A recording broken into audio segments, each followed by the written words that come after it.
नमस्ते. तुम्ही ऐकत आहात प्रेम अनमोल असते वाणी. मी आहे तुमची होस्ट वाणी. मागील भागात राशीलची प्रेम कथा पूर्ण झाली, ज्याने माझ्या अविवाहित राहण्याच्या संकल्पाला आव्हान दिले. आज तुम्ही ऐकाल स्वप्नीलच्या अनोख्या प्रेम प्रदर्शनाची शेवटची झलक, राशीलच्या कडू भूतकाळाची सावली आणि भारत परतताना माझ्या अवचेतन मनात उठलेला एक निर्णायक प्रश्न, ज्याचे उत्तर स्वतः सम्राट विक्रमादित्याने दिले. स्केच, छेडछाड आणि प्रेमाचा लपाछपीचा खेळ. शेवटची भेट, परुष्णीला कुशीत घेऊन बसण्याची स्वप्नीलची इच्छा मी पूर्ण केली आणि त्याने आई लेकीचे एक सुंदर स्केच बनवले. राशीलची खोडकरपणा. राशीलने गंमतीने म्हटले की हे स्केच पाहून कोणालाही वाटेल की परुष्णी वाणीची मुलगी आहे. स्वप्नीलने यावर उत्तर दिले, जसे आमचे सर्फिंग, स्काय डायव्हिंग पाहून कोणी आम्हाला पती पत्नी समजले तर ते सत्य ठरणार नाही. थेट बोलणे. राशीलने स्वप्नीलला छेडत म्हटले की ते खरोखर पती पत्नी होऊ शकतात. पण स्वप्नील काहीही न बोलता बाहेर निघून गेला, ज्यामुळे मी पुन्हा उदास झाले. माझी जाणीव. मला वाटले स्वप्नील माझ्याशी लपाछपी खेळत आहे. तो आपल्या कृतीतून प्रेम व्यक्त करतो, पण शब्दांत कधीच सांगत नाही. खेळ कोणताही असो, तो चांगल्या प्रकारे खेळून आनंद घेणे हाच खेळाचा उद्देश असतो. राशीलचा न सुटलेला भूतकाळ. जुनी जखम. राशीलने एक गंभीर रहस्य उलगडले. जेडने केलेल्या फसवणुकीची वेदना तिला आजही चळते. ही काळी सावली अजूनही तिच्या सुखद शांतीपूर्ण जीवनावर पडत असते. नपुंसकत्वाचा भ्रम. परागने तपास केला, ज्यातून समजले की जेडने कोणतीही पोलीस तक्रार केली नव्हती आणि त्याने लग्न करून 3 मुलांना जन्म दिला आहे. राशीलला हे मान्य करावे लागले की तिला असा भ्रम होता की तिने जेडला नपुंसक बनवले होते. शेवटचा निरोप आणि स्वप्नातील न्याय. शेवटची कृतज्ञता. विमानतळावर मी स्वप्नीलचे आभार मानले. माझी ही अमेरिका यात्रा एखाद्या परिलोकाच्या सहलीपेक्षा कमी नाही. मी हे परिलोक आणि तुम्हाला कधीच विसरणार नाही. भावनेवर नियंत्रण. स्वप्नीलने हसून निरोप दिला, पण त्याने आपले भाव लपवले. मला त्याला मिठी मारून रडावेसे वाटत होते, पण मी स्वतःवर नियंत्रण ठेवले आणि पावले पुढे टाकली. विमानातील आत्मनिरीक्षण. भारतात परतताना मी एखाद्या हरलेल्या व्यक्तीसारखी बसले होते.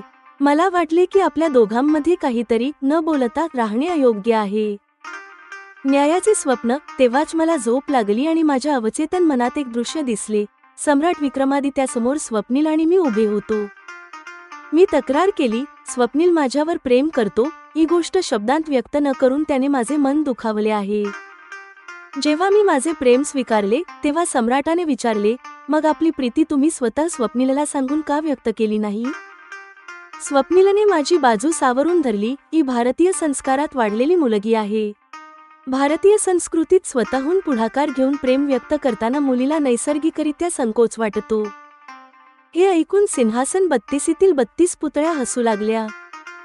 सम्राटाचा शेवटचा प्रश्न. सम्राटाने मला विचारले, वाणी, स्वप्नील ज्या प्रकारे तुझे रक्षण करत आहे, त्यातून त्याची तुझ्याबद्दलची निस्वार्थ प्रीती व्यक्त होत आहे. तरीही तुला त्याने मी तुझ्यावर प्रेम करतो आणि तुझ्याशी लग्न करू इच्छितो असे म्हणावे असे वाटते का? सम्राट विक्रमादित्याच्या या निर्णायक प्रश्नाचे उत्तर काय असेल? मौन प्रेम हे शब्दांच्या प्रेमापेक्षा जास्त अनमोल असते का? हे जाणून घेण्यासाठी ऐकत राहा प्रेम अनमोल असते वाणी. तुम्ही ऐकाल भाग 58. प्रेमाची लपाछपी, कडू भूतकाळाची सावली आणि स्वप्नात सम्राट विक्रमादित्य. का नाही, यामुळे तुमच्या चित्रकलेचा सराव होऊ शकेल. नक्कीच तुम्ही काढा. मी हसत म्हटले आहे. मी विचार करत आहे की या निमित्ताने तरी स्वप्नील माझ्या डोळ्यांसमोर राहील. तेव्हा स्वप्नील बाहेर गेला आणि लगेच स्टँड, ड्रॉइंग बोर्ड इत्यादी सामान घेऊन खोलीत परत आला. स्पष्ट आहे की त्याने आधीच हे चित्रकलेचे साहित्य आणून माझ्या खोलीच्या बाहेर ठेवले होते. तुम्ही परुष्णीला आपल्या कुशीत बघत बसा. स्केचची तयारी करणाऱ्या स्वप्नीलच्या सूचनांचे मी पालन केले आहे. स्केच काढणारा स्वप्नील अनेकदा परुष्णी आणि माझ्याकडे पाहत पुन्हा कामाला लागत असे. परुष्णी झोपली होती तरीही मी तिला कुशीत घेऊनच बसले होते. तुम्ही आता परुष्णीला क्रिबमध्ये झोपवू शकता. स्केच पूर्ण झाले आहे, स्वप्नीलने सांगितले आणि मी परुष्णीला क्रिबमध्ये झोपवले. तेव्हाच राशील माझ्या खोलीत आली. राशील आणि मी स्वप्नीलने काढलेले चित्र पाहिले. ते पाहून असे वाटत होते की जणू एखादी आई आपल्या चिमुकलीच्या निरागस चेहऱ्याकडे प्रेमाने पाहत तिला कुशीत झोपवत आहे. स्वप्नील, तू कधी माझे स्केच बनवले नाहीस. हे स्केच पाहून कोणताही अनोळखी व्यक्ती हेच समजेल की परुष्णी वाणीची मुलगी आहे, राशील तक्रारीच्या सुरात म्हणाली. वहिनी, कोणाचे काही समजून घेणे नेहमीच खरे नसते. आता हे बघा, मी वाणीसोबत सर्फिंग आणि स्काय डायव्हिंग करताना पाहून कोणी आम्हाला पती पत्नी समजले तर ते काही खरे होणार नाही, स्वप्नीलने सहजपणे म्हटले. राशील जणू याच संधीची वाट पाहत होती. तुम्ही दोघी खरोखर पती पत्नी होऊ शकता आणि वाणी परुष्णीसारख्या बाळाची आई होऊ शकते. हे तुम्ही का विसरताय, असे म्हणताना राशीलच्या ओठांवर खोडकर हास्य आले. मला ही गोष्ट आवडली, पण स्वप्नील आपले तोंड फिरवून चित्रकलेचे सामान घेऊन काहीही न बोलता खोलीबाहेर निघून गेला. यामुळे मी पुन्हा उदास झाले आहे. तुम्ही दोघे असे लपाछपी का खेळताय? सरळ आपल्या प्रेमाची शब्दांत कबुली का देत नाही? जर स्वप्नील सांगत नसेल तर तूच त्याला सांग. मी तुला आधीच सांगितले आहे, त्याला तुझ्याशी लग्न करायचे आहे. राशीलने आता मला पकडले. मला वाटले मी म्हणावे, राशील, तुम्हीच स्वप्नीलला सांगा की वाणी त्याच्यावर प्रेम करू लागली आहे, पण मी तसे बोलू शकले नाही. तुम्ही दोघे असेच खेळत राहा लपाछपी. यातही एक वेगळाच आनंद आहे. माझे मौन पाहून राशील इतकेच म्हणाली. यावरून मला वाटते की स्वप्नील खरोखर माझ्याशी लपाछपीचा खेळ खेळतोय. तो डोळे मिटून मला पकडतो आणि डोळे उघडल्यावर माझ्यापासून दूर होतो. तो आपल्या कृतीतून प्रेम दर्शवतो, पण कधीही बोलून दाखवत नाही. ठीक आहे, जर त्याला यात आनंद मिळतोय तर ती सुद्धा चांगलीच गोष्ट आहे. खेळ कोणताही असो, तो चांगल्या प्रकारे खेळून आनंद घेणे हाच उद्देश असतो. मी स्वतःला आनंदी दाखवण्याचा प्रयत्न करत म्हटले. तेवढ्यात क्रिबमध्ये झोपलेली परुष्णी रडत जागी झाली. राशीलने तिला उचलले आणि बेडवर बसून दूध पाजू लागली. काही काळ आमच्यात शांतता पसरली होती. माहीत आहे वाणी, कोणी आपली फसवणूक केली तर ते वाईट असतेच, पण त्याहून वाईट असते ती फसवणुकीची टोचणी, जी आयुष्यभर सतत येत राहते. मुलींनी कोणाच्या प्रेमात पडताना खूप विचार करूनच पाऊल उचलले पाहिजे. राशीलचा आवाज हळू होता. तू काय म्हणतेस मला कळले नाही. मला शंका आली की राशील स्वप्नीलबद्दल तर मला इशारा देत नाहीये ना. जेडने मला धोका दिला, माझे शोषण केले, विनाकारण मला शिक्षा भोगावी लागली. ती त्या काळची वेदना होती, पण त्याच्या त्या कृत्याच्या आठवणीने आजही मला त्रास होतो. माझ्या सध्याच्या सुखद आयुष्यातही कधी कधी त्याच्या छळाच्या आठवणी अडथळा निर्माण करतात, राशीलने स्पष्ट केले. आता जेव्हा तू अमेरिकेत आहेस आणि इतकी वर्षे उलटली आहेत, तरीही त्या दुष्टाची आठवण मनातून काढून टाकणे तुला इतके कठीण जाते का? मी प्रश्न केला. राशीलचे बोलणे स्वप्नीलबद्दल नाहीये हे जाणून मला हायसे वाटले. हो वाणी, हे कठीण आहे. परागने माझी मनस्थिती ओळखून एका एजन्सीद्वारे तपास केला होता. सर्व काही माझ्या बाजूने आहे, तरीही त्या काळातील ती सावली माझ्या आजच्या सुखी जीवनावर आजही पडते. राशीलने एक नवीन रहस्य उघड केले. त्या तपासातून काय कळले, मी जाणून घ्यायला उत्सुक झाले. जेडने माझ्या हल्ल्याबद्दल कोणतीही पोलीस तक्रार केली नव्हती, म्हणूनच पोलीस माझ्यापर्यंत कधी पोहोचले नाहीत. नाहीतर आजच्या तंत्रज्ञानाच्या युगात कोणापर्यंत पोहोचणे कठीण नाही.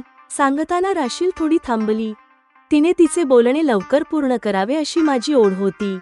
तुला माहीत आहे का वाणी, त्याने त्याच्या एका नातेवाईकाच्या मुलीशी लग्न केले आहे आणि आता तो 3 मुलांचा बाप देखील झाला आहे, राशीलने सांगितले. हे कसे शक्य आहे? तू तर त्याला नपुंसक बनवल्याचे समजून तिथून पळाली होतीस. माझा विश्वासच बसत नव्हता. पराग सुद्धा म्हणतात की तो तुझा भ्रम होता की तू त्याला रक्ताच्या थारोळ्यात सोडून आली होतीस. पण मला वाटत नाही की तो भ्रम होता, राशील म्हणाली. मलाही तसेच वाटते. घाईघाईत केलेल्या वारामुळे तुला जे वाटले तसे कदाचित घडले नसावे. परागचा निष्कर्ष मला योग्य वाटतोय, मी तिचे सांत्वन करत म्हटले. पराग म्हणतात की त्याने पोलीस तक्रार केली नाही कारण त्याला स्वतःचे व्यंग लपवायचे होते. तो आता बाप झाला आहे याचा अर्थ तो स्वतःच्या ओळखीच्या लोकांमध्ये स्वतःची इज्जत वाचवतोय. त्यामुळे मला भारतात पोलीस तक्रारीची आता भीती नाही, राशीलने स्पष्ट केले. तू एक धाडसी मुलगी आहेस. त्या भ्याड माणसाला मिळालेली शिकवण त्याच्यासाठी पुरेशी आहे. मला वाटते आता तू सर्व विसरून जावे आणि याबद्दल पुन्हा कोणाशी बोलू नये, मी तिला समजावले. 2 दिवसांनी माझ्या परतीच्या प्रवासासाठी स्वप्नीलसोबत मी विमानतळाकडे निघाले. त्याने मला स्केचचे फोटो पाठवले होते. विमानतळावर त्याने हसून निरोप दिला. मला त्याला मिठी मारायची होती, पण मी भावना आवरल्या आणि पुढे निघाले. दृश्य बदल. विमानाने उड्डाण केले आहे. मी माझ्या सीटवर बसून डोळे मिटले आहेत. मला स्वप्नीलबद्दल प्रेम वाटू लागले आहे. आम्ही का ते कधी एकमेकांना बोलून दाखवले नाही? असा विचार करत असतानाच मला झोप लागली. मला एक स्वप्न पडले.